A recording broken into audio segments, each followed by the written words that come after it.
ගාඩ්මොර් වලට යන ගමන් ඉන්නේ හැටන් වල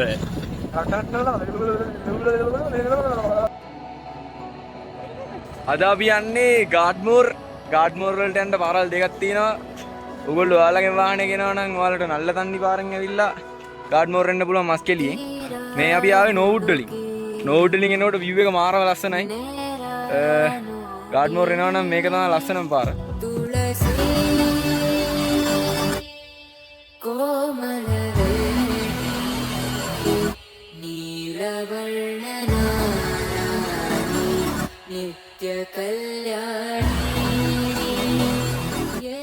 ඉතින් අපි ආවාද 8 දෙනෙක් පට්ටිය ආයි වාරක් දාන්න චූදාන්න පට්ට view එක එහෙනම් ඔයගොල්ලොත් එන්න අනිවාර්යෙන් ගාඩ්මොර් වලට එන්න නෝවුඩ් වලින් මෙන්න වරද්දන්න එපා.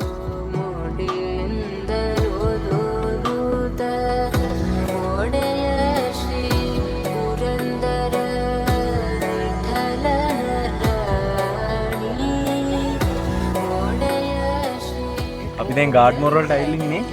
දැන් වෙලාව 1:00 විතර වෙනවා. මේ දින්නේ ගාඩ්මොර් ටවුන් එකේ තියෙන කඩවල ටික. මේක තමයි ගාඩ්මොර් ටවුන් එකේ බස් ස්ටෑන්ඩ් එකක් එක්ක තියෙන්නේ. මේකට මම දන්න විදිහට පැයෙන් පැයට තමයි බස් එකක් එන්නේ. එනවා නම් ඉතින් පැයකින් ආපහු පැයකට තමයි බස් එකක් එන්නේ. ඔයාලට පැයක් ඉන්න වෙනවා ඊළඟ බස් එක එනකම්.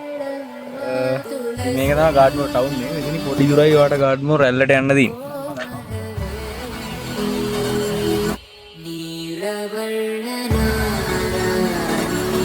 नित्य कल्याण